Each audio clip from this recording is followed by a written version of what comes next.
No. My name is Katala. What I do for a living, I'm a TV producer and TV presenter. I think that when it comes to governance of a country and you're coming from a tough election like this one, you're under pressure to fulfill the promises, and perhaps you fulfill 80 to 90% of them. You're looking at an economy that was already heavy in internal and external debt.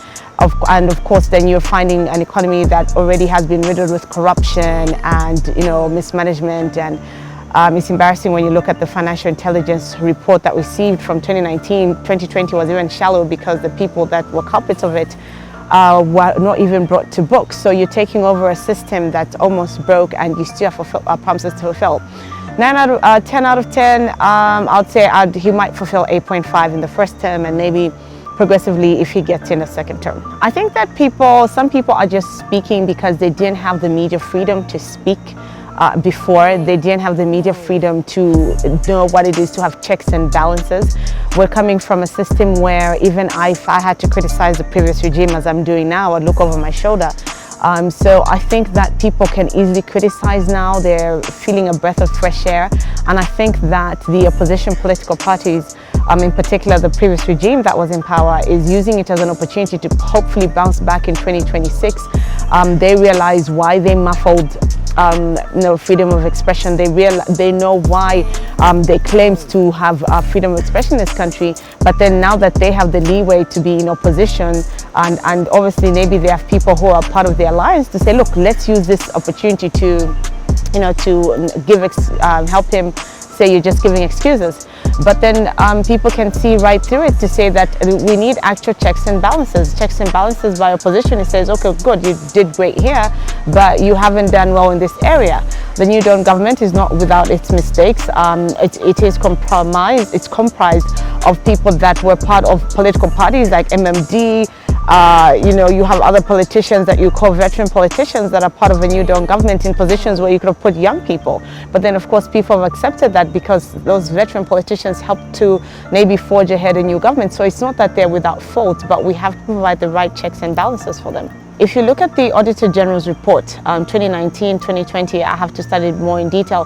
There's a lot of irregularity in the public resources and finances and how they were managed. You find that a government agency or ministry orders something and those items never reach. You find that maybe 50,000 kwacha was allocated to a primary school or a secondary school, and that secondary school never actually receives its roofing materials or anything at all.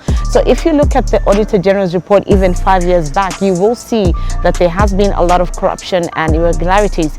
If you look at the Financial Intelligence Report, which just looks like a book that cites criminals, there have been no criminals or any money launderers that have actually been brought to book. You have a situation in this country where you have illegal mukula tree trading.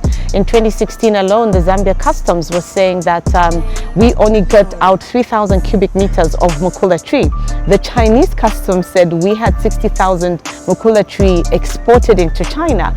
And if cutting of mukula tree, cubic per tree is $23, but those people that are doing it illegally get $1,000 for it. So is this a witch hunt? No, it's not a witch hunt. You're finding 65 million kwacha in people's homes and $800,000. It's not a witch hunt, but then investigative wings need to do their job, and I think that they were being held by the throat, and now they've been given a chance to do their job. I think that when it comes to the education sector, especially starting from nursery school, primary school, all the way up to higher education, what is needed is rehabilitation of the current buildings that are there, maybe not so much as building new structures when it comes to where the children should learn.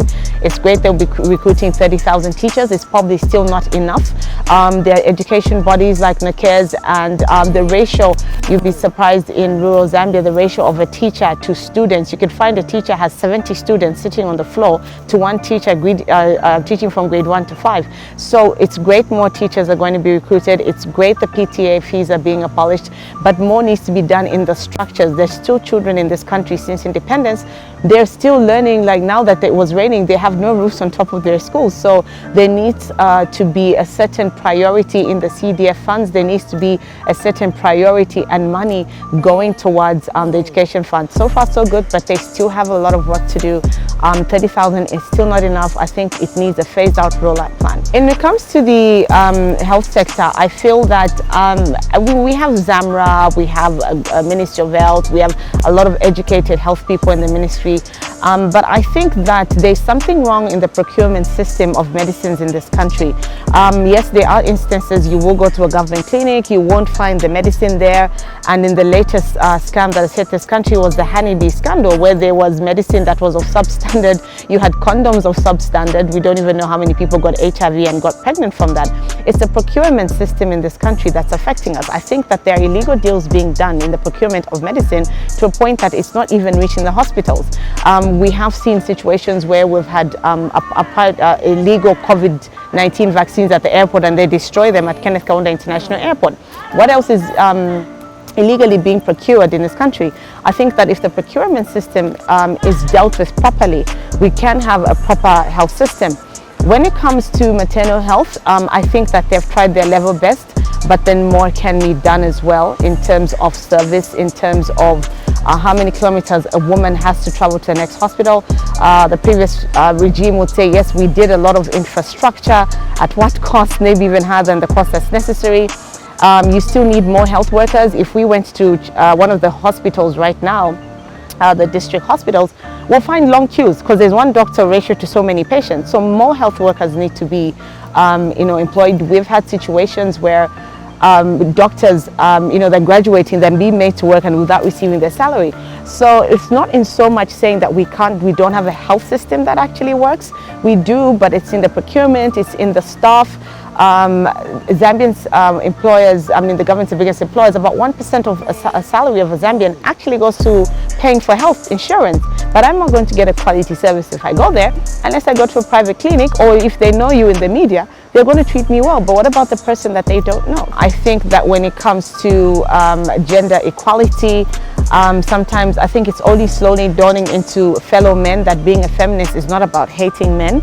I think that gender equality is being built into the home, because charity comes from home. So I think the representation is slowly getting there, but we don't have enough representation.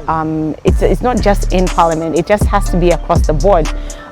We have the infamous Bill 10, which I thought was irrelevant because we have signed charters.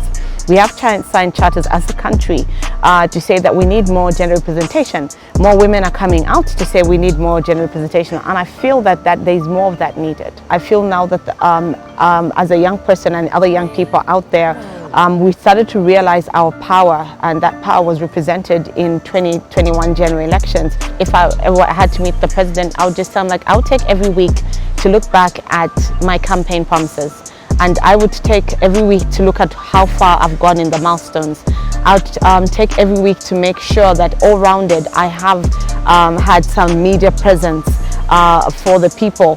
And I have to make sure that those that are part of my cabinet, because those are his, his closest people that he's working with, are actually doing their job, because he can't run this country on his own. If I were him, I would always have a day at the end of the day and reflect back to say, what did I do right? What did I do wrong? Because the first 5 years are determinant of what he had hoped for. I would always look back every week to say, you look back to, in order to move forward. And if I had 5 minutes with him, I'd say congratulations. To be persistent, to be arrested so many times, to stand your ground, to say that one day I will lead this great nation. It takes a lot of courage, because even if he hadn't, he was going to give the courage to the next Zambian to be able to lead. Mr. President, you have a lot of work ahead of you, a lot of work looking at the different sectors. Apart from your campaign promises, there's a lot of work to be done in the system. There's a lot of work that you need to fulfill, and you cannot do this alone. You not only need the technocrats and your cabinet, but you need us as the Zambian people to be involved with you every step of the way. We're not going to get rich by waiting for the government to make us rich, but create for us an enabling environment to become all we were created to be. Create for us a Zambia that will continue to be peaceful, so when we wake up in the morning, we're not afraid to step out, to speak out, and become all that we were created to be.